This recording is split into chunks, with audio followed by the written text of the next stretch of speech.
Are you ready to create real, lasting change in your life? Whether you're looking to make a massive breakthrough in your business, your relationship, your career, your health, or anything else in your personal life, Unleash the Power Within can help you unlock and unleash the forces inside of you and let you create the quality of life you desire and deserve. Learn more about UPW and how you can surpass your own limitations to achieve every goal you've ever wanted by visiting www.tonyrobbins.com/unleashed.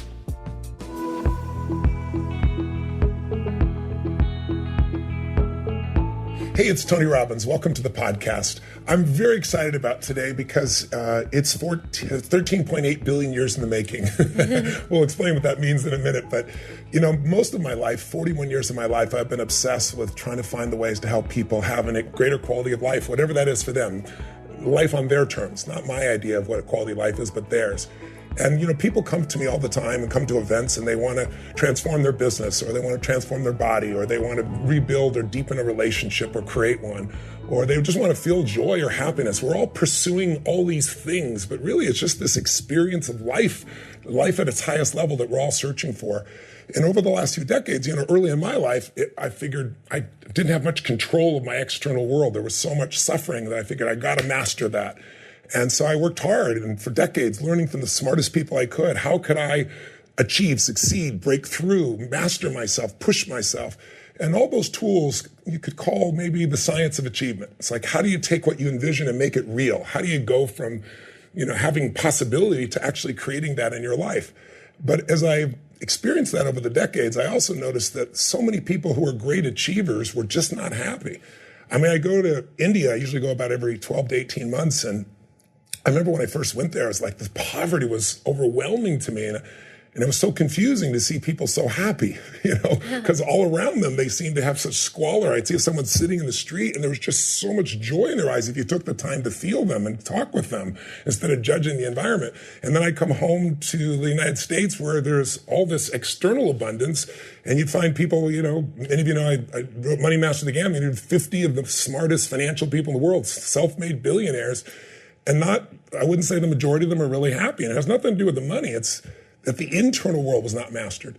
So if there's two sciences or two master skills, I think, in life that we want, it's like if we took East and West and put them together and we didn't make the other one wrong, we'd say, hey, it's mastering the science of achievement, but also the art of fulfillment. And of the two, for the last 4 or 5 years, I've been traveling the country, really trying to get people to feel and experience the beauty that comes when what's inside is great, regardless of what's outside. The outside world will never make you happy long term. What you get will never make you happy. Who you become, what you experience, what you give, that's what makes us really happy. So this session is around that deeper part, but it's very pragmatic. And in fact, in this session, my wife Sage is going to join us. Hi, sweetheart. Hi, everyone. I'm so grateful to have you. And we're going to do this together because this is our mutual passion, and also because the man we're about to introduce you to is just so dear to us personally. He's an extraordinary soul. He's a man that is deeply spiritual, but also, I think for you achievers out there, he's built a $1 billion business at one point here, and he did all that through guidance, not so much trying to force it. And I'm going to come to him in just a moment, but he wrote an incredible book.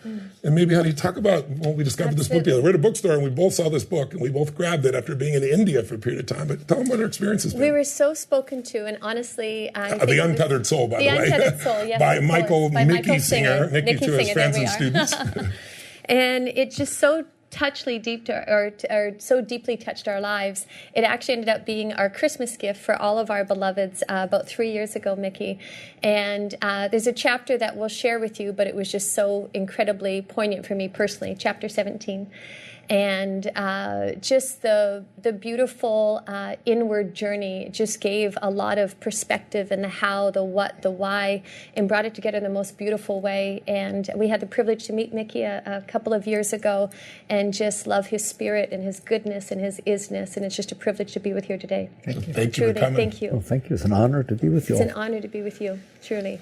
Mickey, you live in a 600-acre paradise that you've kind of uncovered and discovered and created over the years. It's in the middle of the forest in Gainesville. What the heck made you come out here?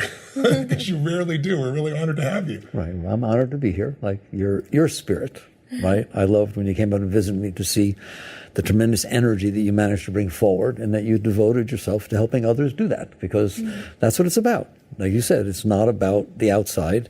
Who cares about the outside? You care about how the outside affects the inside. That's what everybody cares about, is what's going on in here, right? The exact same thing that turns somebody else on, turns somebody else off. And what do we mean by that? What does it do inside? And so I'm very pleased and honored to be with you both and know you both, because despite your tremendous success, you haven't lost your way. You know, you've basically realized, wait a minute, it's not about that. It's about the effect that that has in here. Well, my whole thing was, why don't I just work in here? if that's what I'm interested in, if that's what it's about, why don't I learn to open the faucet inside so that the energy, the beautiful energy you have and that people have, the beautiful energy can be there, not that somebody else has to turn on the faucet. Not that money has to turn on. Nothing wrong with those things, right? But you have the right to turn on the faucet and then have fun doing those things instead of needing those things in order to get the energy flowing. I've always tried to be a Trojan horse. People come to me for the things they want that are usually external. And then my goal is to get them to what they need, which is that deeper spiritual sense of aliveness and contribution and growth. I want to have you share a bit of your story, but I'd like to start. First of all, there's a course. I wanted to do this because there's a course besides the Untethered Soul, which we recommend you all pick up. And secondly, we'll talk about the Surrender Experiment. There is a course you have now that's online that is extraordinary. It's 8 sessions, 8 hours. You can do it 8 days in a row, 8 weeks in a row, 8 hours in a row, whichever you prefer to do. We're kind of 8 hour in a row kind of people. But it really takes all of your work, all of your teaching, and it shares it. And it's kind of the untethered soul in action, so to speak. And in it, you give a little 30-minute kind of free course up front, like 3 10-minute sessions. And those 3 10-minute sessions, you've got to go see these right away. You talk about that the mind, so many people are so stressed in the world we live in today, that the mind is a dangerous place or it can be a beautiful place. Tell us a little bit about what that means to you and how you kind of discovered it. No, I discovered it by what I said, realizing, having some experiences inside, which we all have, falling in love, having something go your way, and realizing it's not going to stay that way. The world keeps changing, right? And what you're looking for is the experience. And so I was very young, in my early 20s, that I said, isn't there a way to feel that all the time? Not have it conditionally, but feel it all the time. And where I went was very different than others, is instead of trying to seek that beautiful feeling, I tried to see why I don't feel that beautiful feeling. What's getting in the way? All right. And I started working with, okay, now I have this beautiful feeling. Something went my way. Something worked. Why does it go away? It's in there. Nobody else is in there but me. Why does it go away? And I watched very carefully, like a scientist, and saw that it was the mind. That my mind would just sit there and say, yeah, well, she says she loves me, but other people have told me that. That's it. The mind, the minute the mind says that, there's not so much love flowing in there, right? Yeah. And then I noticed that it was always saying that. And it was a serious party pooper, right? Yeah. And then I noticed that it was There's no bigger party pooper than the mind. There is none. It's what's doing it. And then I noticed it would say things like, well, I'll be happy if this happens. Okay? And yes, it's true. If that happened, I'd be happy. But there are 700 billion other things that could have happened instead of that. And by saying, I'll be happy if that happens, you said I won't be happy if all the rest happens. Because I'm looking just for that. And I started watching that, spending a lot of time with that, and realizing the mind can be a serious problem, all right? But it is also true that if you learn to work with it, not mind control, but learn to understand why the mind is doing what it's doing and undercut that, that you will find that it's a tremendously beautiful tool that can serve you beautifully instead of being a party pooper. It's so true. And I felt like going through the course itself, I felt like it just gave fundamental principles of the why we experience this. And it's something that people really don't talk about. I mean, I think it's the one common ground that unites all of us in this human experience on Earth School. We all experience pain. We all feel fear. We all can feel crazy inside of our minds at times. And I just felt like it gave just such a beautiful context of the why, and understanding that why, the clear way to be able to navigate and catch yourself and get some distance to get behind that in the most beautiful way. And I just felt like there was just such a you gave such beautiful examples and stories. We watched it like a Netflix binge watch. Oh, I see. We really did. We loved it. It was just, you were so beautiful, and you gave such consistent context of the understanding that just really created a beautiful unraveling inside, Mickey. Thank you. Thank you. You talk about, I think people in the West see the power of the mind from the standpoint of, like you talk about, we split the atom, we put a man on the moon, for God's sakes. But then we don't realize that if we don't train and step out of the mind, that it starts to run us, especially technology today has really begun to refine that. So what is it? Why is it this dangerous place? And how can we begin to change it or begin to come to something deeper? It took me a long time to actually clearly see what was going on. Because the first thing you try to do is shut the thing up. Oh, yes. Say to somebody, you used to say, shut up, right? Literally. And you realize it's not about mind control, right? It's why is the mind doing that, not don't do that. Yes. Why would it do that? Somebody once asked me, after they read The Untethered Soul, and I talk about that voice in your head drives you crazy, they literally said, why did God put that in there? Why would he do such a thing, right? And you realize, no, that's not what happened, all right? And in the most succinct way I can say it, what happened is as follows, all right? You have had experiences, we all have, in our lives that were not pleasant. Somebody hurt us, the house burned down, we broke an arm, lots of things, we saw a snake. Lots of things happen that when they come in, we who are in there don't enjoy the experience. We don't like the experience. But what we do, because we don't want to have the experience, is we try to push it away. We try to control it so it doesn't come all the way into us. And it seems natural. Like if somebody took a swing at you, you put your arm up. Yeah. Well, this is like that. Something comes in and you have hands in there, right? And you use your will to keep this from coming too close. But what you don't realize is that when you do that, it stays inside of you. It's trapped. It stays inside of you. It's trapped. You trap the energy with all of that discord, right? Because you didn't let it pass. You didn't let it free. And by the time you spend a very little period of time on this earth, you've collected a bunch of those, right? Psychology says your formative years are what? The collection of that stuff, right? It doesn't want to stay in there. That's what people don't understand. It is not true that it's burned into your brain. You are holding it there with your will. And you know that because every time it comes back up, you push it back down. So afraid to feel it. That's exactly right. Somebody says something that disturbs you, and you said, I need a moment. If you're lucky, if you don't hit them, right? I need a moment, right? And you start with your breath, and you push, and then you say, I'm okay now. No, you're not. You pushed it back down, okay? And so to make a long story short, it's a long story, right? What would happen if you collected every single thing that disturbed you during your entire life inside of your mind? You would have a disturbed mind, and that's what's going on. For the vast majority of us. So, one of the things that I loved in the course, there was an insight. It was so simple, but, I always believe that most of us make life so complex, and the enemy of execution is complexity. So you did a beautiful job of simplicity, and I've shared it many times also to remind myself that whenever we feel stress, we all feel frustration, anger, worry, sadness, loneliness, whatever, depression, any emotion that disturbs us, that what most of us do is we try to focus on the outside world to change something, change her, change him, change the environment, change the job, distract ourselves, change the culture, change the music, change the something. But we're all trying to change the outside world so that we can feel good on the inside. When in reality, we just need to go work on the inside. So when our triggers, when life strikes us and we feel that internal reaction to the external world, it's still what's going on inside. How do we release that? How do we let that go? So my experience is, first of all, there are things you can do, but the same things everybody else teaches, which is don't hit somebody. To learn to shut your mouth up. Don't let that express through your mouth because you're going to pay for that, right? Yeah. So the first thing is a certain amount of self-control, which we all need in order to be successful, right? Yeah. But that's not the answer, right? The answer is every single moment is not the big stuff that you work with. That's too late. It already bothered you. Yes, you have to deal with it. Yeah. But what I want and what I've learned is there is every moment of your life, little things that create little irritations. The driver's driving 15 miles an hour below the speed limit in front of you and you're in a rush. It rains when you have to get out and deliver something. It's hot, et cetera, right? Somebody doesn't say hello. Hey, Sally, how you doing? She doesn't turn around. Oh, my God. You will watch your mind cause serious problems, all right? So to me, that is where the growth comes from, in those moments. Are you willing to say, come on, what's the cost-benefit analysis of bothering myself about the driver in front of me? It's not bothering them. I guarantee you, they're not hearing a word you're saying, right? So as a business person, we're supposed to take cost-benefit analysis, the maximum benefit for the least cost. Those are 100% cost, zero benefit. Right or wrong. It's all pain. So you don't do it. So you learn, and there are lots of techniques. You just learn to work with yourself. You can neutralize it by saying something nice. You can get a mantra going inside so you pay attention to something else instead of that. Or my ultimate teaching, and it's yours also in a sense, is you relax.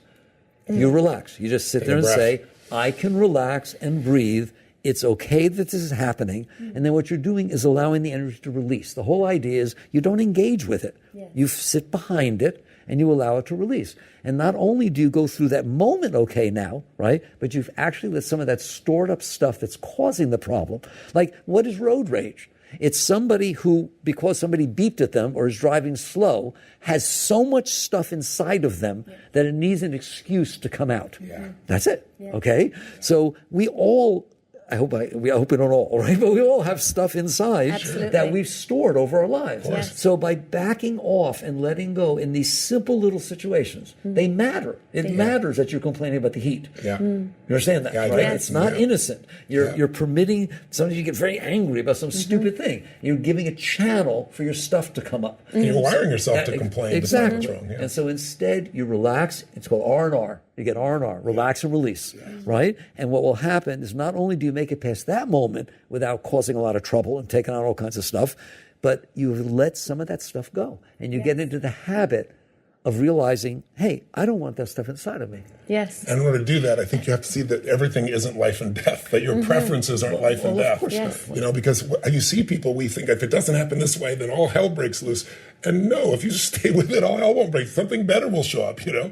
I used to interview for years. I did a course where we had a night we called You Have No Problems. And I would bring in people who have what most people consider to be a real problem. You know, somebody who was a woman who was raped by her father.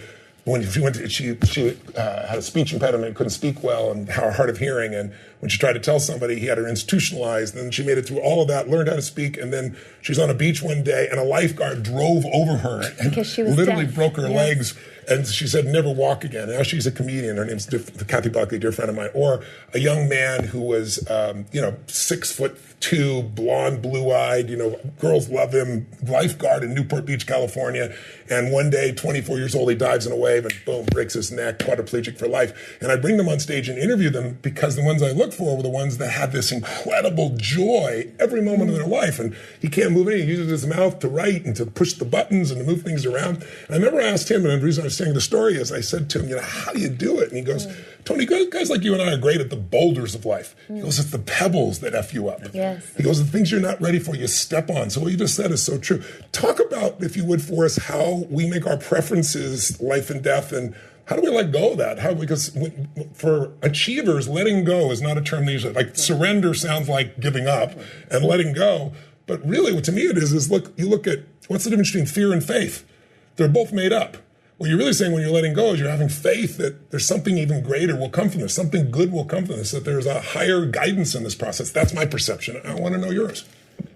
My perception is, that's fine, and I agree, it's more grounded, it's more base. Great. To sit there and say, if I am driving down the street and that person is driving below the speed limit, and I am causing myself anxiety and trouble, right? And getting ulcers, and then getting mad at the kids or whatever the heck it is, right? Yeah. That, I don't want that. So it's not so much getting what I want. It's seeing some bottom line stuff. Why am I doing that? It doesn't make sense, right? And so I would encourage people to just even look at that low-hanging fruit. Yes. What's getting in the way? That's right. You're doing it. The ones that you're doing completely yourself, and say, can I learn to not do this?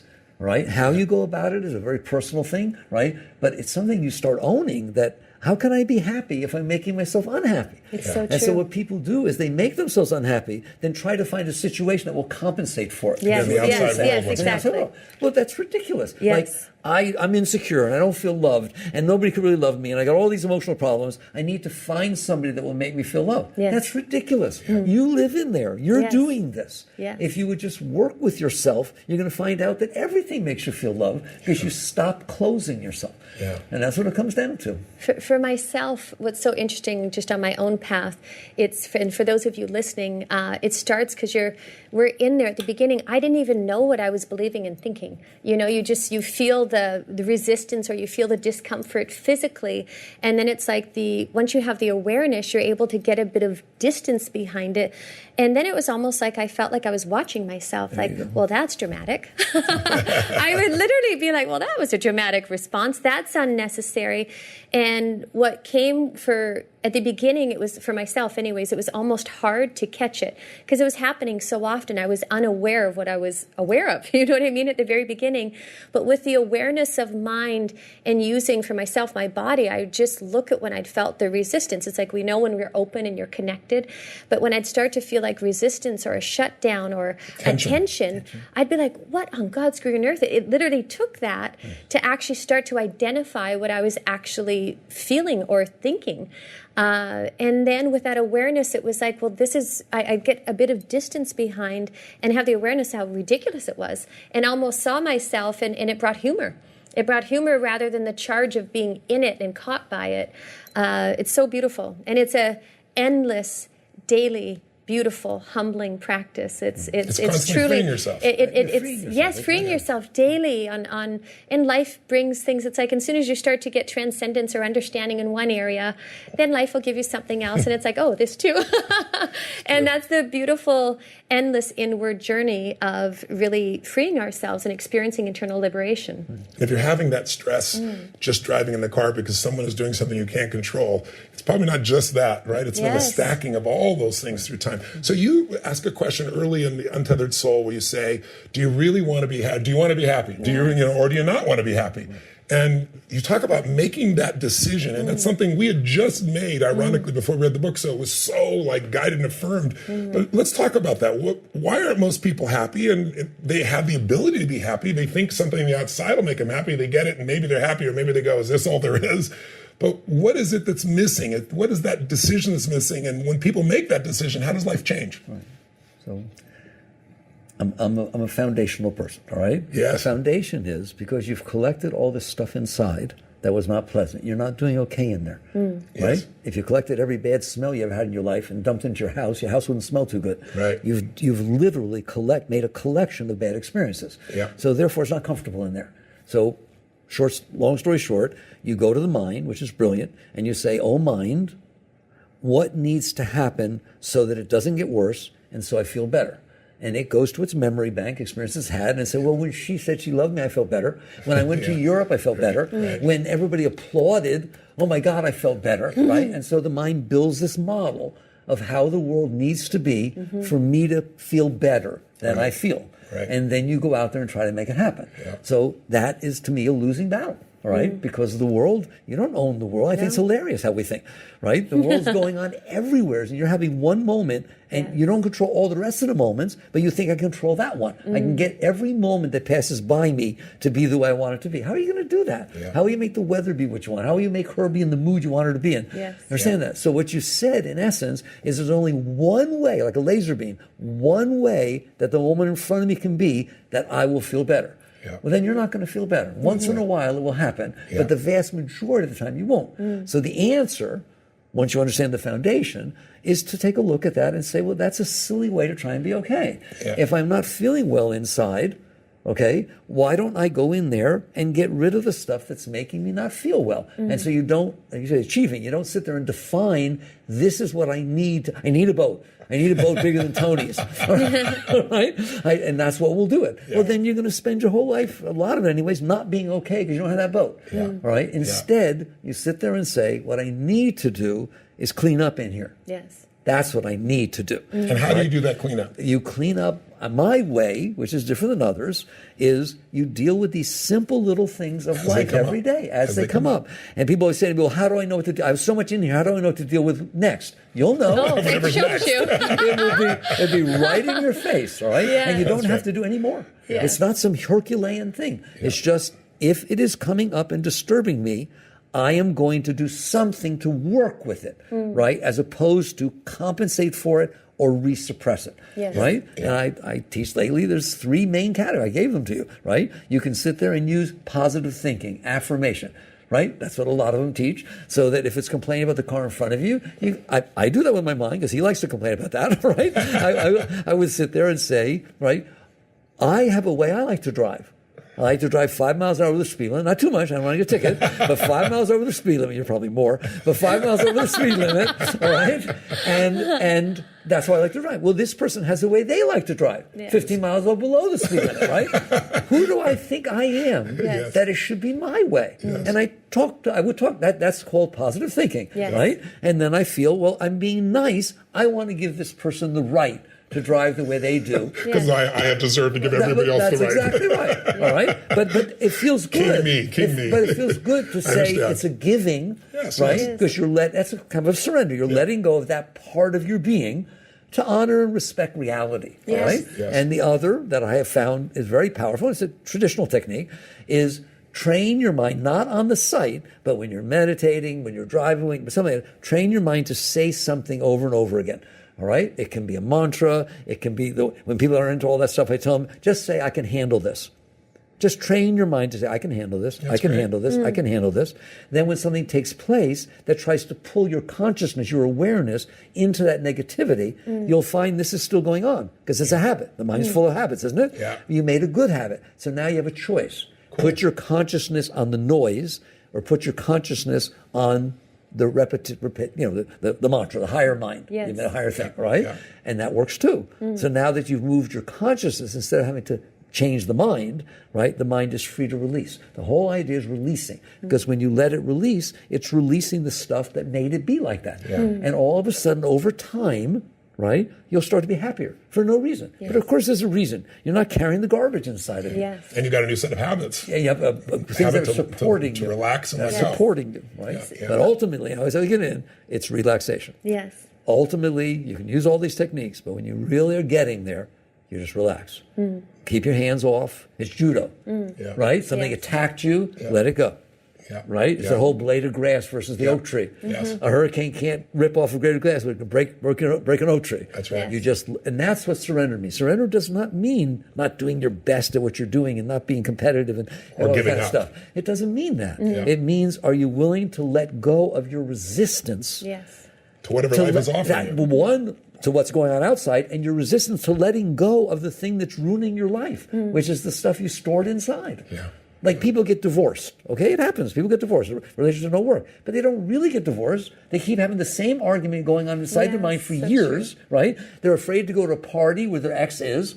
They're not divorced. They're only divorced outside. You don't need to carry this stuff inside. It's not true that it's burned into your brain, all right? But all those metaphors that people use, lock them in place. Those metaphors make you start to believe that life is your metaphor, the same as that. You have the right to relax instead of resist. One of the chapters in the Untethered Soul is the spiritual path of non-resistance, right? And if you will do that, I'm telling you, if you did nothing else, if you do that, you will start to get higher naturally. And then the bigger stuff will come up, but because you train, we talk about building core strength. This is your inner core strength. That's great. Right? Because you emotional fitness. That's right. That's exactly. You built the ability to handle the discomfort. Because if it was stored with pain, it's going to come back with pain. But would you rather have the pain stay in there? Or get it over with. No pain, no gain. That's your world. No, not always. Sometimes you can do it without the pain. I don't think it's always have to be pain. Working out. I get it. The one chapter in Untethered Soul that served me so greatly was, and I actually recommend, when we give the book, I literally will say, start with chapter 17, the chapter of death. And for myself, it was so profound reading that chapter, and it completely shifted how I relate to life. And just those incidental moments, not that I can't still get hooked, but it gave me the understanding of, if this was my last day on this planet, and to really live that truth, it shifted completely how just the little pebbles, and if I felt myself hooked, I would just be like, this is you living your life. This is me living my life, and I don't want to miss a moment. It's too precious. And that chapter, that understanding and using death or just that as a counselor, trust me, she uses death as a counselor. She talks about death more than any human I know. He teases me mercilessly because he's like, "Will you talk about something else?" Some life too. But it was that profound for me. Good. It was that It was for me as well. profound. It was Yes. beautiful. That's beautiful. So Our whole family's beautiful. read that chapter multiple times. And it just brings life, the preciousness of life, sometimes when we get caught up in our mind or thoughts get in the way, to actually just let it go and to connect to the dearness. It was such a beautiful, profound chapter, Mickey. So I'm interested in the course. I love that you all took the course. Yes. Like, to me, I've written the books, they're popular and so on. The course was the first time that I had the time to say what I want to say. I'm Yes. normally talking in an hour, a long hour and a half, something like that, right? And you see what I did, and Yes, laying it it was down genius. logically through. What affected you almost? What did you get the most from the course? Which of the sessions? Yeah, I think there are so many pieces, but I think one of the first things is the one I mentioned earlier, which is really realizing that I do it too. That there are times when the inside doesn't feel good, frustration, whatever it is, and then I'm looking to fix things on the outside, and I'm good at that. But I also know the futileness of that in the end, because none of that lasts, right? So I just the awareness of that alone, so that I've caught myself starting to do that and go, no, let's stay right here, right now. And then when you say relax, I had to create something, I'm an achiever like you are, but you've had a different lifestyle. And so my idea of relax is, how the hell do you do that shit? So for me, it's taking the breath. It's just taking the breath and slowing it down. Because when it slows down, it doesn't have the urgency that makes things grow or makes them bigger than they are. And the other thing I think I realized was, and I'd realized this before, but I found it in a different way, was, the perfection. I've always known, like when I stand up and speak or someone stands up and they're in need, it's done when I stand up, and that's not an ego thing. It's not me. It's like it comes through me. I just know if they're standing up in this moment, it's done. And then it unfolds and I see where it is. But that's true when I'm serving others, but I don't know if that's true. I use that so much everywhere else. I began to realize just how cheap my happiness was, because I have all these rules. I have all these companies and people and things that are going on. And you've run a very large company, and I've got 54 companies now, to give you an idea, and 1,400 employees. And so what are the chances if I pick up my phone right now that somebody's messing up, if my definition of messing up is doing different than I think? There you go. So I realized all it took for me to be unhappy was I don't have it here, thank God, it was my phone, right? I can pull that thing up, that's good, oh shit, and we ride that road that, I think the average person I read the other day looks at their phone 86 times a day, and they're under 30, it's 127. I don't know how they come up with these numbers, but that's what they've averaged. But it's a dopamine hit up and down. And I'm just realizing, my God, if everyone has to behave the way I think they should for me to be able to let go, then I'm only be able to let go in rare moments, And so I think that part. I think the other part was, and I'd love maybe if you give the riff of what you talked about. People are so stressed about this is going to work or not. And talking about this moment is really made up of 13.8 billion years before. Yes. Would you maybe give a little riff on that? I think that would be really beautiful for people, just as a context. That's an example of where I love the course because I had the time. Yes. Okay? Yes. So what we do in the second session was to sit there and say, basically, let's just start there, that what the course is basically saying is, hello, are you in there? Since and who are you? Since 19, when did I first wake up? 71, 71, 72.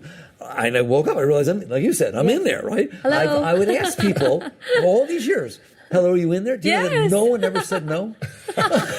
No one ever said no to the What do you question. mean by that, though? Hi, are you in there? Who are you? All right.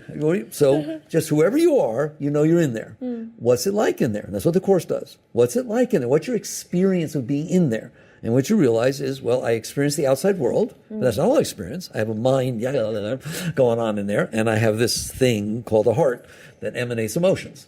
And that's your experience, is that you are in there experiencing these things. And then in the course, each session, we take one of those things at a time, right? To say, well, what really is the mind? What really is the outside? What really is your heart? And what is your relationship to it? And what can be your relationship to it, right? Yes. So you're asking about the section that said, what is the world? And it has helped me so much in my growth Me to too. keep that perspective, right? And you sit there and you realize, did you make the moment in front of you? Tony, you're very powerful. People see you're very successful, right?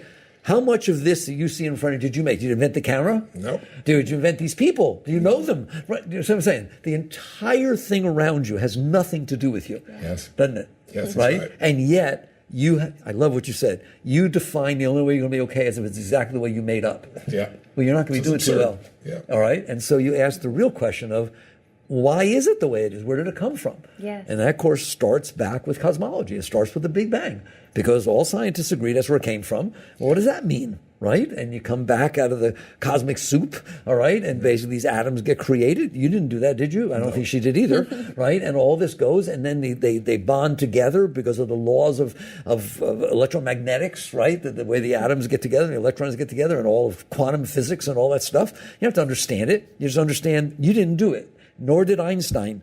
Nor did the quantum physicists that named it quantum or particles, right? The quantum particles.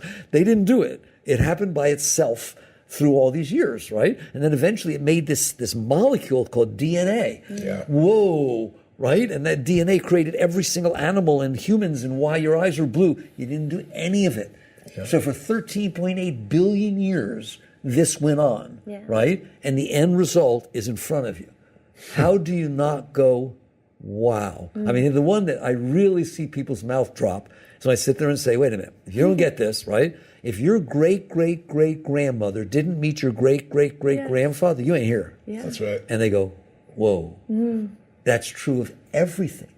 Yeah. If they, I sometimes, I don't know if I told the story in the course, but I make up a story, right? That there were dinosaurs in Florida. Okay? And there were dinosaurs. Did I tell the story, right? And one dinosaur during a mud storm stepped his big foot somewheres, right? And of course the water went in and this and that. That's where Lake Okeechobee came from. Right? Some of it's Down true. the corner here from our house. Right? It's true, right? Every single thing happened by itself. And now you drop down with your consciousness, and what's there now after 13 billion years comes into your consciousness, and all you do is compare it against what you made up.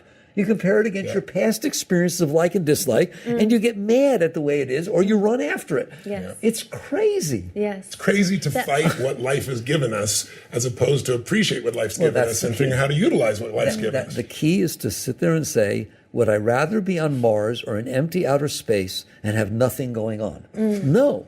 Yeah. But this is the gift that was given to me. What? The moment in front of you. Yes. Right? Yes. But it's not what I wanted.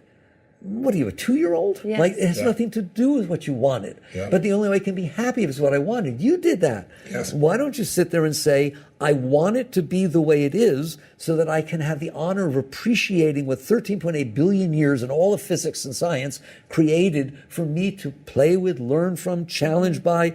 Right? It's like a sport. Yeah. Nobody says it has to be the way you want. When you play sports, the other team's not going to do what you want or think. That's right. You got to be on your toes and enjoy the experience and be in the zone, right? Yeah. You should live in the zone. Yeah. You can't do that if what you've done is developed a mindset that's saying the only way I'm going to be okay is if it's this way, right? So that's where your 13.8 billion years comes from, right? And that notion, Mickey, for myself in the course, you know, you get in life and we can all innocently and ignorantly fall asleep, and you get up and you see your partner, your spouse, you go to work, you come home, and there's just this monotonous energy that we can all fall asleep in. And what I so loved in the beginning, I said, if you were my science teacher in school, I would have been obsessed because it just gave this broader understanding, but in that broader understanding that gave perspective and just going out further, it created more awe. It created more wonder for just life itself, for actually living and breathing. I remember one of the first times I was ever in India, we went to Varanasi. And I was standing there, and there was just like this sea of humans that looks like chaos, and yet everything's all just happening perfectly. And I'd never felt more insignificant in the most beautiful way. Like, it was just a sense that whether I'm here or not, all this life is happening.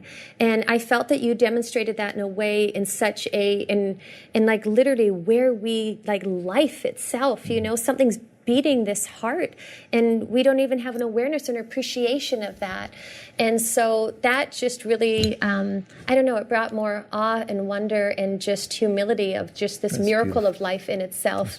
And you did such a masterful job in your, just in your own passion and enthusiasm came through that it engaged us in such a beautiful way. And I loved every minute. I loved truly. That's beautiful. And the examples, you remind me of what we talked about in the courses.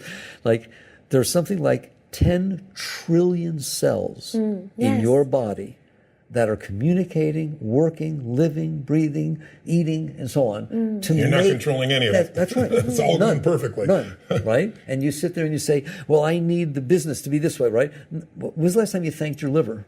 Was that you think Yes. your spleen and pancreas? If they went wrong, you ain't got no business. That's right. Right? That's and right. you start just take it all for granted. Yes. And then your mind defines this little tiny thing saying, I'm only okay if this happens. Yes. Yeah. Why are you doing that?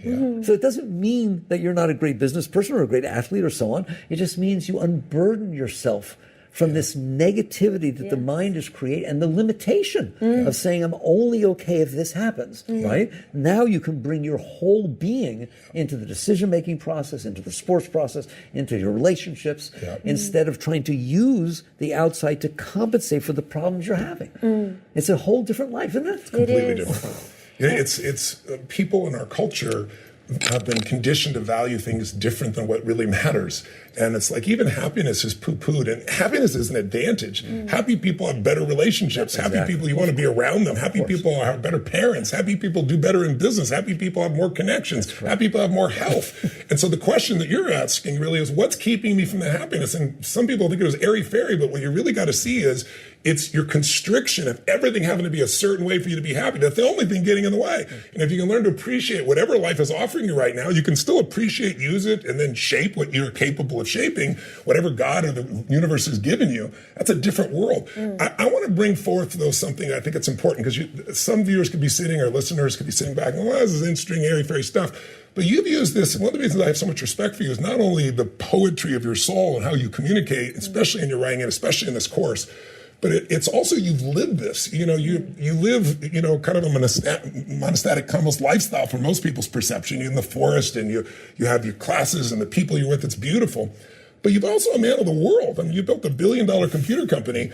And, in the surrender experiment, you really talked about your journey. I wonder if you'd share with us a little bit of the journey, like only, 8 years ago, you went through about a 7-year cycle of the government coming at you unfairly. Could you talk about that? Because I think it'll give more gravitas to people who might be sitting down going, okay, these guys are talking about happiness and letting go and be spiritual and all that crap. Let's talk about it from a pragmatic perspective. Tell people what you built and tell them what happened, if you would.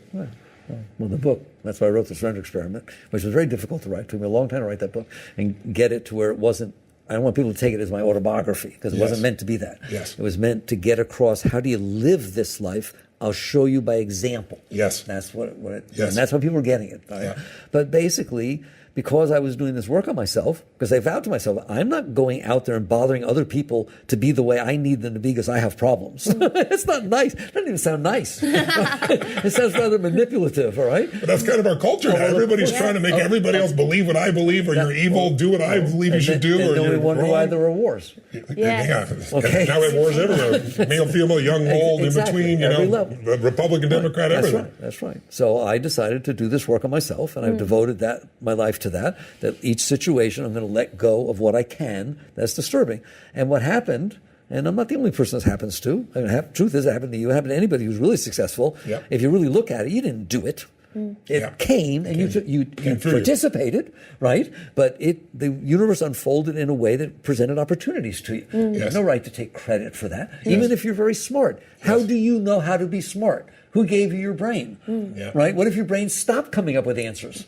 You wouldn't know what to do. Right, and so you become humbled a little bit to realize you're given the gifts of your body, of your life, of your brain, of your heart, of your abilities. Of being born in this time in history with these choices, the places you live. Everything, all right? And so I kept letting go, and what happened is somehow the universe, the story of the computer, right, as I walked into a Radio Shack store in, my God, it must have been 1978, all right, when the first PCs were coming out. They weren't even called PCs yet. IBM hadn't even thought about putting a computer out. It was that little Radio Shack TRS-80s, all right? It was a little keyboard. And it just fascinated me, and that's more the kind of stuff you talk about, somebody's passion and where that comes from, right? I can't explain that. But all I know is I touched the keys and they came up on a screen. I'd never seen that before. Ever. No one had. You typed a typewriter, it came out on a piece of paper.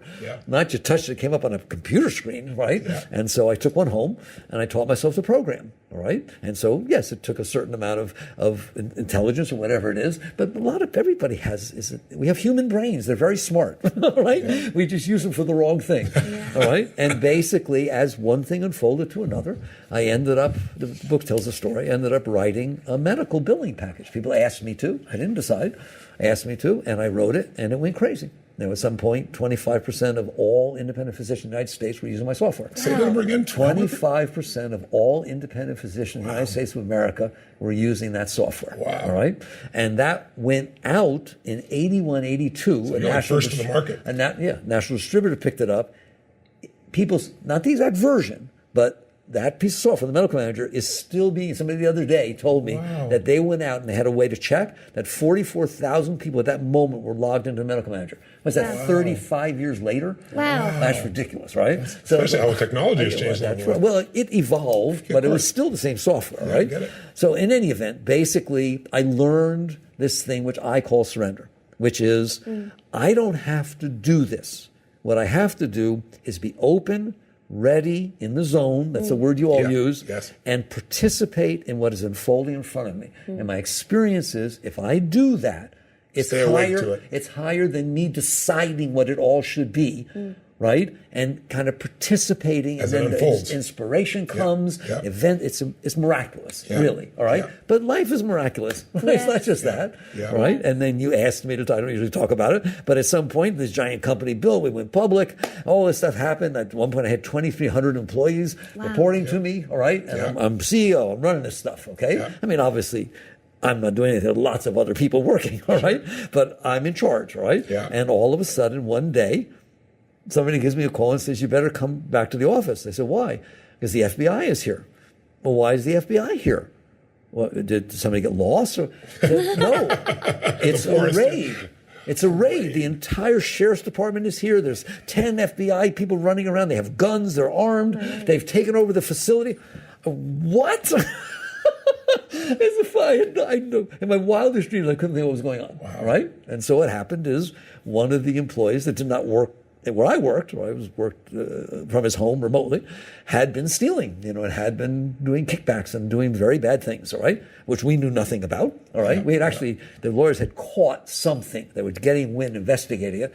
But what he did was, I don't need to tell the story again in the book, is he used his manipulative powers, right, that had earned him millions of ill-gotten dollars, and went and figured he was caught. So he went to the government and said, we told him to do it. That the entire executive team knew it. How could they not know what he was doing? Come on, right? And they bought into it, right? And he turned witness, right? Turned the very guy that did the deed turned against. And listen, the people are trying to do their jobs. I don't blame them. You follow me? And so the entire FBI and the entire Justice Department, there were 3 raids in 3 different cities, and they for 6 years did every single thing they could to prove that we knew what he was doing and that we should be responsible for what he did, and he got off. He served 1 year, but basically they let him off of everything, right? And so that was a heck of a thing to go through. It was dark days, and there were times in that, and as you tell the story, when like your lawyer who was really fighting for you and starting to make progress develops cancer, and now he has to go off and get cancer treatment, and then the judge gets changed. That's right. I mean, you had so many things that you could not control that would seem insane, and yet through it all, you would stop, breathe, relax, let go, and just trust that this is guiding you to a higher place. Tell them what happened in the end. Well, my view was, I wasn't even the higher place thing. My view was I devoted my life to letting go of the garbage that comes up inside of me. That's what I devoted my life to. It's an experiment, right? Okay, this was causing some garbage to come up. You could be sure of that, all right? It's like, wow, all right? I felt like Christ laying down on the cross, all right?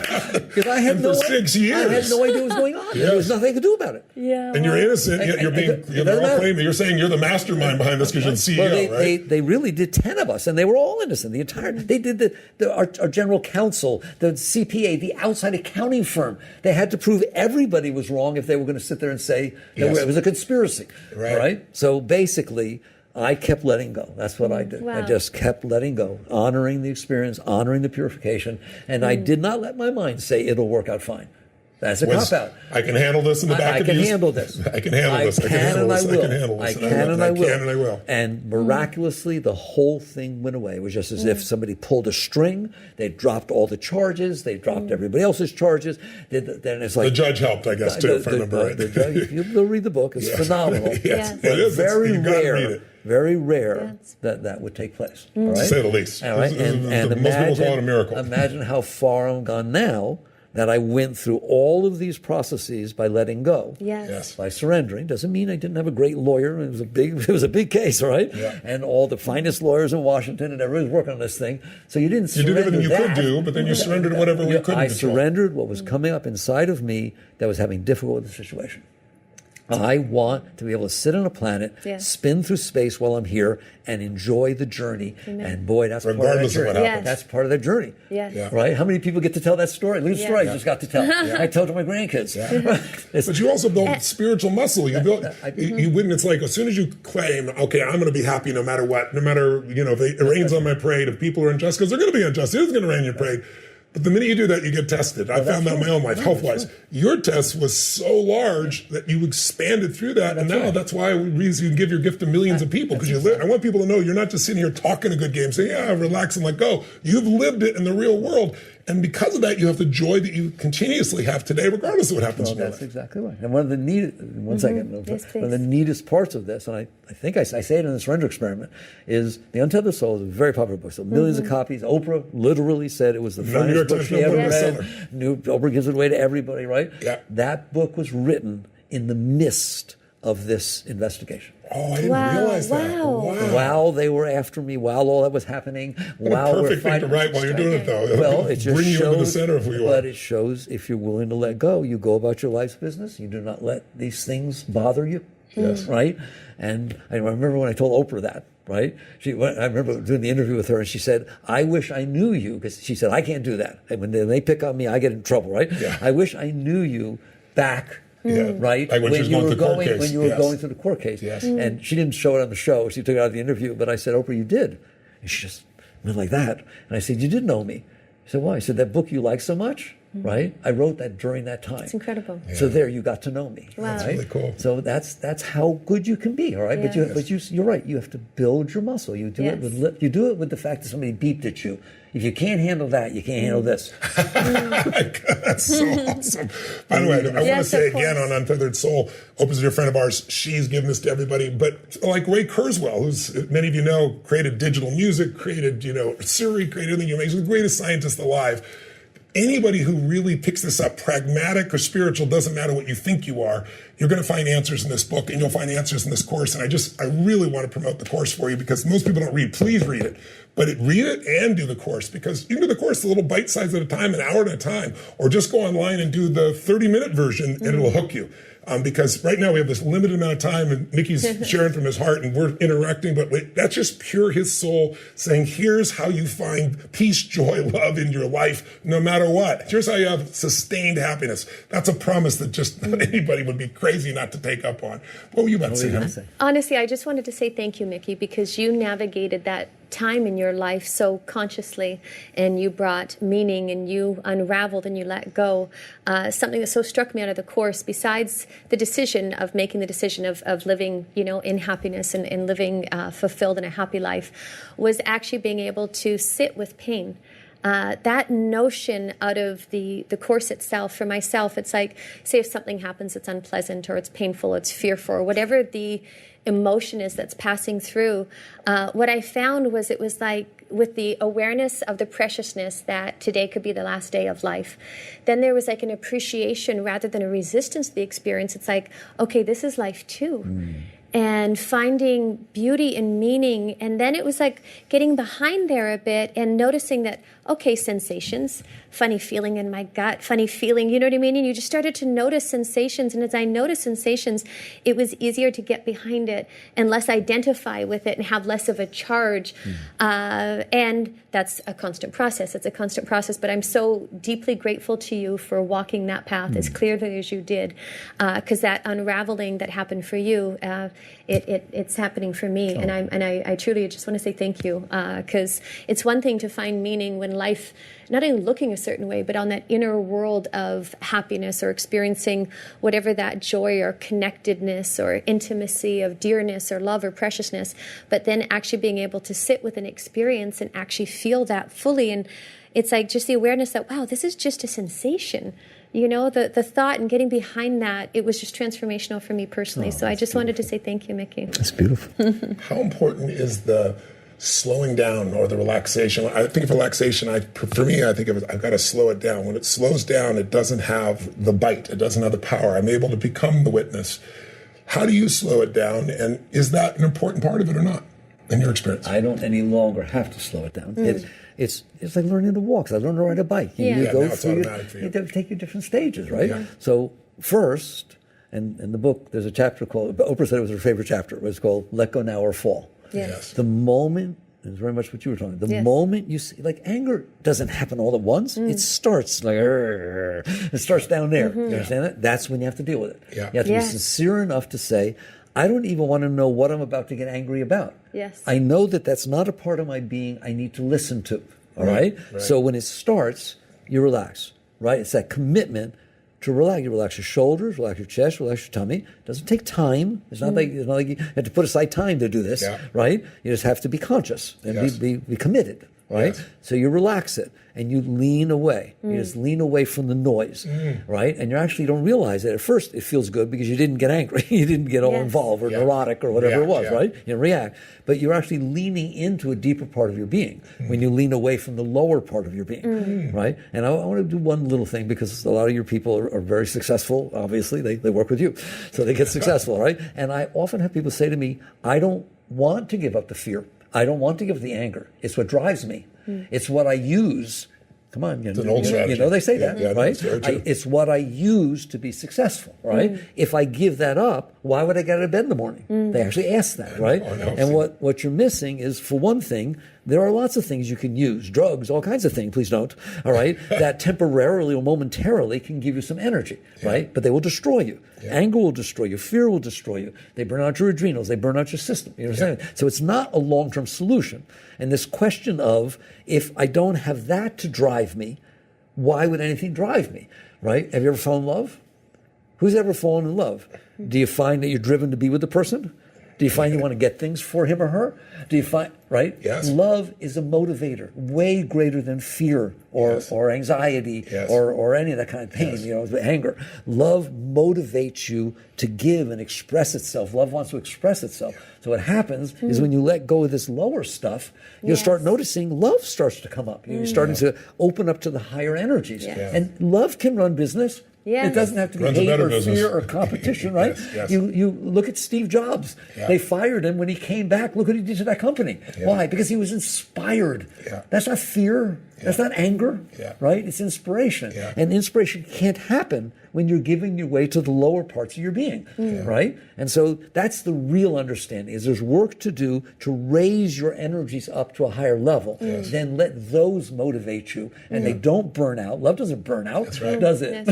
It doesn't even get tired.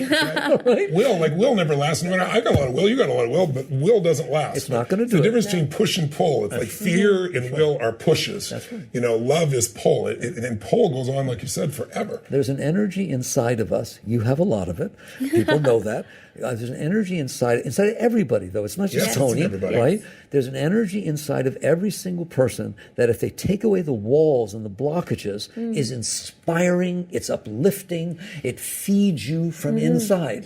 People that are into religion and stuff, we don't talk a lot about that, but in the Bible, Christ said, man does not live by bread alone, but by every word that leaveth the mouth of the Father. Believe it or not, that's what he's talking about. That you don't get your energy from outside, right? You get it from this beautiful flow inside, right? Call it whatever you want. Call it inspiration. Call it spirit. Call it Shakti in the East. We call it that, right? It's the energy of your being, but it's blocked.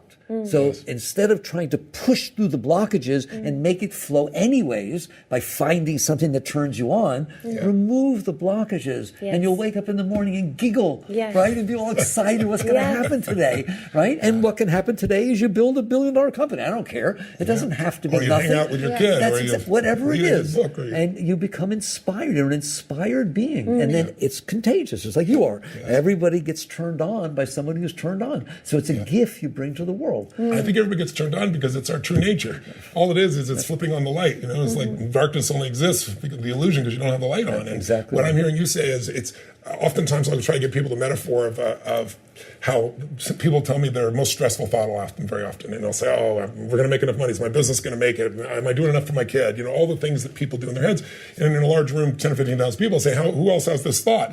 And 99% of the room has the thought. I said, if you're going to be stressed, at least find an original thought to be stressed about. Don't be copying everybody else. That thought's been around for 1,000 years. You really think it's your thought? And so that process, but what shifts the energy for me is to often use the metaphor of turning a cable TV. You turn to one channel and it's all horror pictures. Turn to another, it's all comedy. Another one, it's all romance. You have developed these ways of lifting the energy to those higher energy levels. And it's higher energy, it's like it connects you to a different thought pattern, to a different emotion, different experience. What are the ways you've described the you don't even have to worry about slowing down anymore, but the letting it down, letting it go, relaxing, separating back from it, away from pulling away, but going deeper into your deepest true self. Yes. Is there anything else that people can do, or any other triggers you can give them that can help them to make that separation and come back to the truth in a traditionally, and traditions sometimes have meaning and purposes. Sure. There's this thing called meditation, right? And it's becoming very popular, but not meditate so you get enlightened, and not meditate for hours. That's silly, right? Yeah. 15 minutes in the morning, 15 minutes in the evening, just like you work out, just like you work with your diet, right? Yes. And you use that time to come in tune with yourself. It doesn't have to be spiritual experiences or white lights or anything like that. Yeah. You use that time to sit there and say, what is my mind doing? You're going to be afraid to look, right? And you practice witness consciousness, what you're talking about. Yes. And what will happen if you do that is just exactly what Sage said. Your seat will become more, we call it becoming established in the seat of self. Yes. Okay? You're just there. Your consciousness. You're there, right? And you realize I'm looking, let's say someone came to you and said, my heart hurts, right? Normally, a normal person with therapy and what's wrong and who did what, they don't want to come to me, right? I won't let them do it because I'm going to say the same thing every time. How do you know? You should see their face if you say that. How do you know your heart hurts? It's like, no, that's not what you're supposed to say. No, how do you know your heart hurts? And eventually they get mad at me and say, because I'm in here and I see it. And I'll pronoun to them, right? Who's in there? Yeah. Who's in there? Yeah. Right? Yes. You're not the hurting heart. You're the one who's experiencing the hurting heart. So the more you come back in tune with yourself, right, the easier it is to let go. So meditation, taking a little bit of time for working with yourself to develop these habits. They're just good habits, right? Just like if you want to build a business, there's certain consistent things you got to do. And if there's something broken, you go to a doctor and work on it. You talk about that in the book and in the course. If your heart was hurting, your arm's hurting, you just go to somebody. But when your mind is constantly chattering with what you aren't doing, it's not enough, you're not pretty enough, you're not strong enough, smart enough, or whatever people do inside their heads, or it isn't working the way it should, we don't do anything with it. So you're saying take 15 minutes twice a day and get some witness, get some experience from that, let go of that, and develop the habit of that so that when it does happen in day-to-day life, you've already got that muscle built. That's right. And I'll share from my own experience.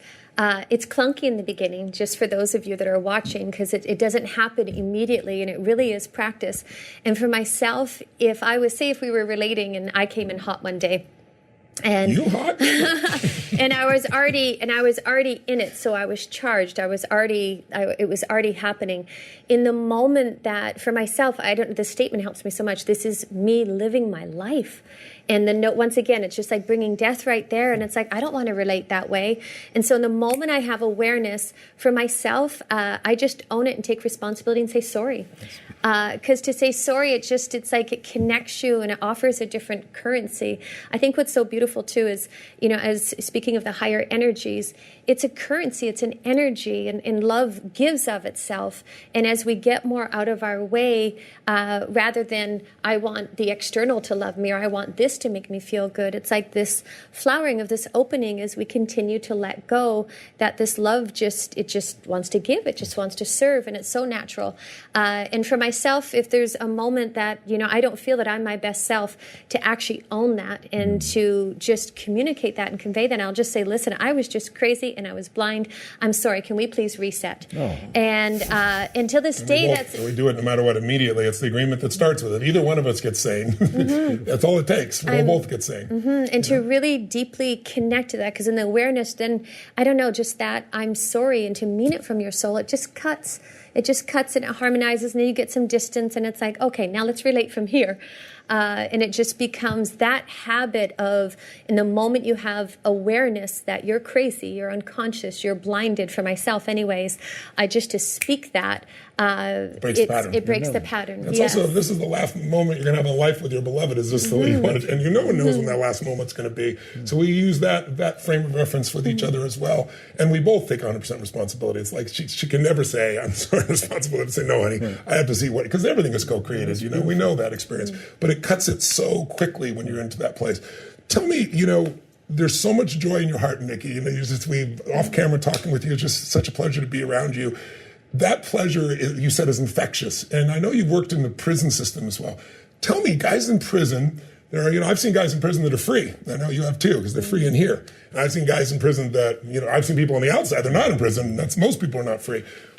Tell us how you approach things when you go into prison, because I think it's a good metaphor for all of us, that maybe not acknowledging that we've got our own mental prisons at times. Right. I don't go in anymore. I went for 30 years. I went into maximum security prisons. That when the lawsuit happened, actually, it was one of the sadder things I said in the book, that they said you can't come in while that's going on. So that broke. So it was just one of the tragedies of that stuff. Yeah. But the net result is I was going into maximum security prisons. Most of the guys will never get out, right? Florida State Prison and Union Correctional up here. And my attitude ever since I started teaching, is I don't think of myself as a teacher, I'm just sharing my experience, is I don't change what I have to say anytime, no matter who my audience is. So when I walk in that prison and I sit down with the inmates, with my boys, my men, right, I say exactly what I say sitting in the temple or when I say talking to you, right? And what is amazing is no matter who they are and where they came from, they get it. Exactly the same, right? And to this day, I say I don't go in, they still write me. I get lots of letters from the inmates. We send our books in for free. We do the thing. But they stayed free. In fact, there was a neat experience I had just before the whole thing happened. I couldn't go in anymore. They decided to separate the men in prisons, where the older ones would go to a prison. They broke the prison system up a different way. And so these men that had gone together were meditating together and had support groups together, got torn apart. And literally at 3 a.m, they would come in. They didn't want to tell them. They didn't want trouble. They would take them. They couldn't take their books, couldn't do anything.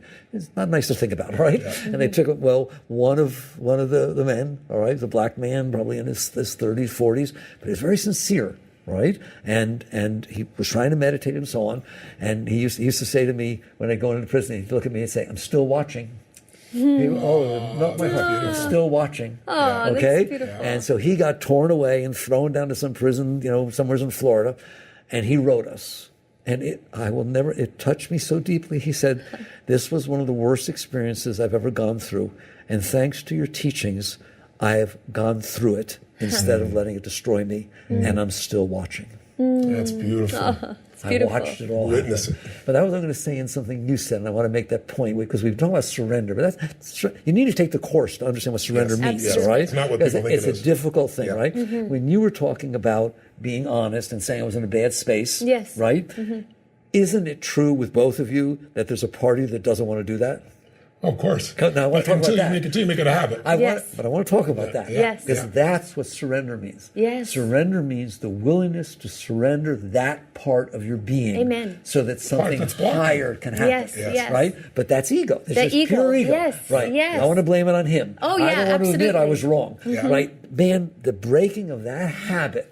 It's one of the most important ones for a relationship. If you don't have that relationship, it's pretty hard. For every business, too. Yeah, it's true. It's true because business is I relationship. remember in my business, and I shouldn't use the name, but I will, where EDS, remember EDS, Perot's company, right? Yes. They wanted to have something to do with our business. So they flew their senior VPs, presidents, and division, everything of healthcare out to my place, and they flew me over there to Plano, wherever the heck they are. Yeah. And I remember that we were sitting on the plane, right, and he was talking to me, and this particular person sat there and told me that they were trying to change the culture in this company to where they literally were training their executives to say I was wrong.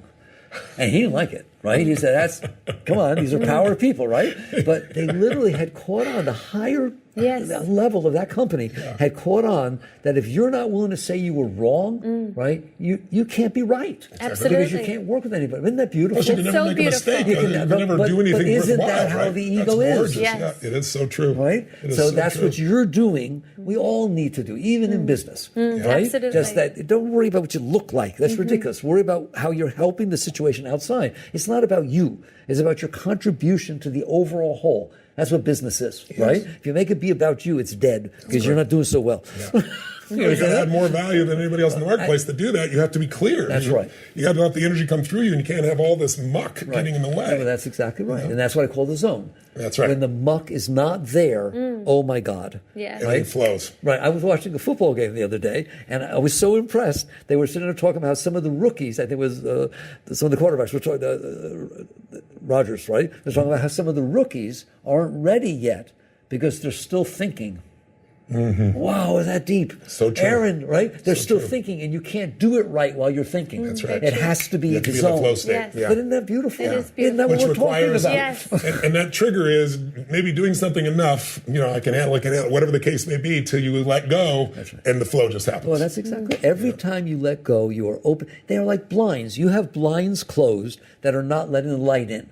All right, it's not The light about of joy, finding. the light of It's love, not the about light of- finding Great more metaphor. light, energy. Right? It's not about finding more light or setting up artificial light. It's about opening the blinds. And this, what we're talking about, and obviously I'm very impressed. You guys got it, and that's why you're so successful. All right, and that's why your relationship is so successful. It's beautiful that you all love each other at that level for such a length of time, right? And everyone should learn from that. And what it is about the willingness to open the blinds. It is. If you open the blinds, the energy. And it's your blinds. Most people won't open Yes. somebody else's That's blinds. exactly right. If I could just get you to open your blinds and see this, that's what most of us do, and I've certainly been guilty of that in the past. But when you open your own blinds, then everything is But clear. the energy comes in. You're a Well, being you of can't have high energy energy. without it. You know if you close inside, that energy doesn't come. No way. Right? And No so the way. willingness to take that risk of letting go of the part of you that's limiting yourself, which is the ego, and the self-concept and all this stuff, right? And you just keep Which is letting just it another go. word for ego, just fear. So a lot of people, they make the ego like it's this thing they got to fight. It's just fear. That's really what it is. It's the fear you're not enough. It's the fear you won't be loved. It's those unconscious fears. And if you will relax and let go, you find out the fear is unfounded. It's like, how many things in your life have you been fearful about or frustrated or worried about, and they never came to be? And you spent all that time being stressed. I love that old quote that says, that a coward dies 1,000 deaths, a courageous man only once, a woman only once, right? It's just like, let's just deal with it as it comes up as opposed to what we do in our mind. Because so much of our pain and our stress in our lives is just made up by the mind. And getting out of that and back into the heart, the spirit, and the soul is what it's all about. And it ends he should, she should, these ridiculous unconscious expectations of another and unconscious blame or unconscious judgments. And when you have that full responsibility and you claim that for yourself, it's like, oh, you turn that around. I should. All this advice that we're giving to whomever in our life, it's like if you're actually willing to turn that around and take responsibility for that and then offer that, it neutralizes it. It completely unravels these internal knots that we have. And the insane expectation that somebody is supposed to behave or do something different or speak differently, or that's just craziness. And yet when you're in it, you don't see it. But when you actually have that understanding, it's like, oh my gosh, I'm so sorry. And that's just such freedom. That's just such freedom. It's trading the expectations for appreciation. It's like that's when suffering stops. It's like all the expectations are not going to be met. Doesn't matter how hard you work. They're going to be people are going to be in a different state, a different situation. They're going to have different goals. They might have a better way to do it, and you just doesn't match your picture. But what I found is when I start to expect, if I just let go of the expectation and find things to appreciate, there's always millions of things to appreciate. Suffering's gone. The joy recovers immediately. It's not like something you're going to get someday when it's there. I want to come back to something you mentioned earlier, but I'd love it if you just plan it a little deeper, and I know we're going to wrap up our conversation soon, but one of you said one of the most important questions to answer is, who are you? Who's in there? And you kind of started to allude to it, but you have several metaphors you've used before to get through to people so they get to see that who they are is not their emotions, who they are is not. Would you share maybe a moment or two of that? Well, that's the deepest teaching there is. I think so too. I think the main thing is to ask yourself, right? When you go to sleep, you dream. You wake up and you tell her your dream, right? I don't understand. Were you there? Who saw the dream? Was it the same person who watched the dream who's looking out through your eyes? That's you. You understand that? Yes. Right? So your body went to sleep, but your consciousness, your awareness of being right? You don't say I am the dream. You said I had a dream. I saw a dream. You should see what I dreamt. Who is this I? Who is this awareness of being that watches the dream, looks out through the eyes, hears through the ears, hears the mind be neurotic, right? If I sit there and talk about that voice in your head that drives you crazy, why did I say that? Oh my God, that was stupid. Oh my God, I'm so embarrassed. What is that, right? It's not you. You're the one who's hearing it say that. And that's the awakening, right? Where it's not very far. It's sort of like you're watching TV and you're sucked into the TV, right? Well, when you're sucked in the TV, you don't have a family. You're not in a house. You're in the TV. You've projected your consciousness into what we call the object of consciousness. That's right. Then all of a sudden something happens and you're back on the couch. When you're back on the couch, there's a whole room. There's people and there's food, and right? Well, there wasn't before. And then, oh, by the way, there's a TV over there. It's just nothing. That's what your mind is. The talky mind. Your consciousness got absorbed. I would call it in the I channel. Oprah has an O channel. You have an I channel. Okay? And so basically it got absorbed in that channel. You don't have to. You can come back to the couch. That's what the seat of self is. And the beauty, and you're all finding that, you know that, is not only then do you not have the problems that are created. If you talked about it, if you're watching a horror show, you feel horrible. Right? You don't have to go out there and yell at the producers. Right? You don't have to watch the show. You don't have to go Change there. the channel. Whatever. You don't have to go there and fix all these things that are going on in your mind. I told you why they're there, because you stored all this garbage, right? You don't have to watch that show. You can turn your consciousness elsewhere, right? And not only then do you not suffer because of the garbage that's going on in the mind and the heart and your judgment of the world, as you talked about, but you're going to find out that you in there, which is what you asked me to talk about, and I don't, right? You in there are beyond your comprehension. I love you are the most beautiful thing in the world. Your experience of that, where you described you looking in the mirror over the years and you're seeing something different, but it's still you seeing it. Or the emotions that you have, they're constantly changing. You're not the emotions. You're the witness of those emotions. If you forget, you'll think you are those emotions, then you'll feel the pain of that as well. But I think it's important for people to realize there's something that we call ourselves that is greater than anything could ever happen to you, anything you could ever experience. And if you come back to that, that's the seat of the soul. That's where there's no pain. That's where you're able to experience all of life and see that it's all this beautiful game that's here for you to appreciate, as opposed to judge and be upset by and frustrated with and try to control when you can't. And when it's said and done, that's where all the energy comes from.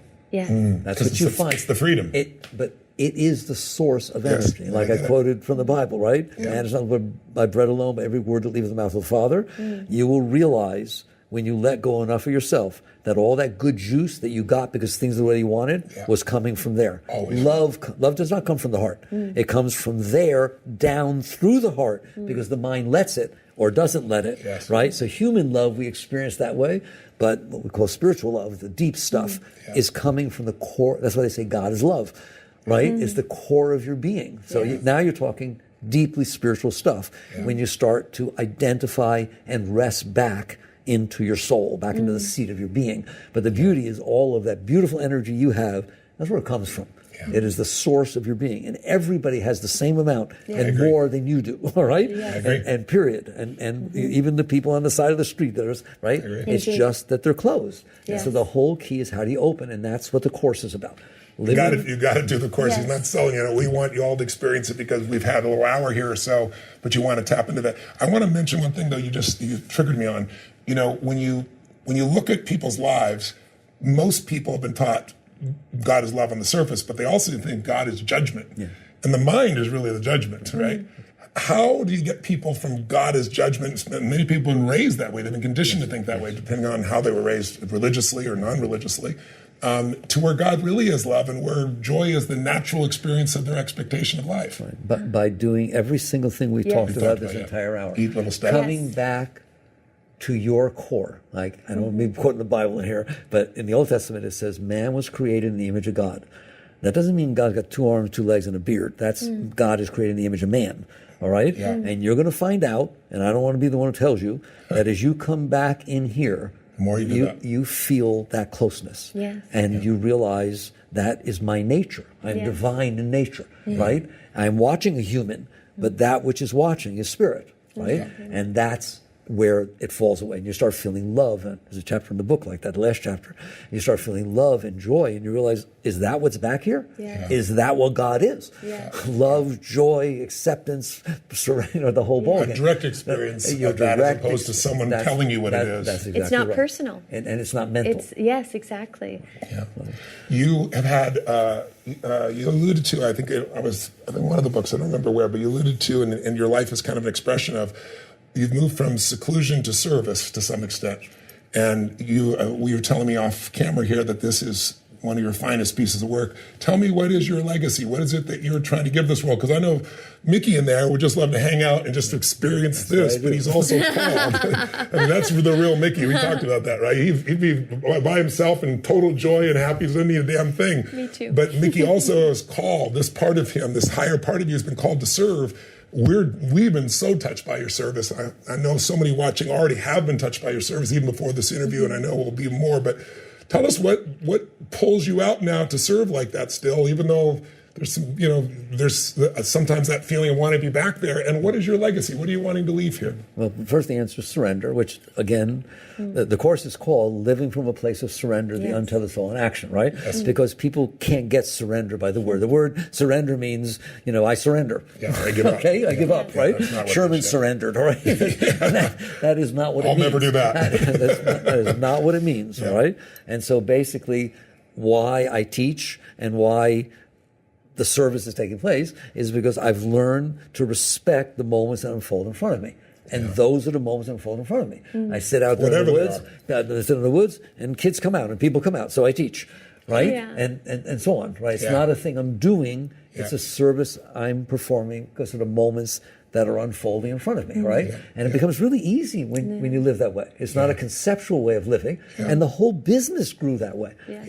Right? We don't understand that, right? And as far as a legacy, when I did with Sounds True, produced the course, when I did the course with Sounds True, what everything inside of me said was, this is my legacy. This is what I get to leave behind. If people want to learn what I learned, if people want to hear how all this happened, right? I get to have these 8 to 9 hours in 8 sessions where I can say what it is I want to say to you. I care about you, right? I'm looking in the camera, right? I don't care if I know you or not. I care about you because I know it can be way more beautiful than these artificial things, right? And this lays that out, right? In a very logical fashion. Before we began here, we were doing a little meditation together, and you shared something that really touched me. You shared a little bit of just the awe of your story of how does this man, yourself, be guided from where you were, and I'd love you to share kind of what your background was for a moment, to moving into the forest and then going through the incredibly deep meditations and commitments to building this business to now being a spiritual teacher. I mean, if there's any sense of awe in life, I look at the same thing in my own life in a different way. But would you just share that little journey for a moment, just so that people can get a sense and what you feel as you think about it today? Well, the main thing I learned and the main thing I see and I live is if I had listened to me, it would not have happened. Okay? In other words, me meaning Mickey, me meaning the voice, the preferences, the whole thing. There's no way. Right? Because the direction you were heading initially was what? I was going to be a professor in economics. I was getting my doctorate degree in economics, right? But I didn't make that decision. Sort of like how life pushed you, right? And then I had a very deep meditation, and where that came from, I can't answer. But I decided I had no choice. It was so deep that it moved me so deeply that I said I can't go on in life without exploring this, right? And that's when I moved out to the woods, right? And my thought was, I'm going to move out to the woods. I'm going to meditate. And I'm going to die there. That's all. It's do or die, right? And there was no concept of anything after that, right? But then I learned that as long as I was in there struggling with myself, fighting with myself, with my all the noise and the problem, that I could never be free because I was fighting with myself. The worst battle you ever want to have is the one between your left arm and your right arm.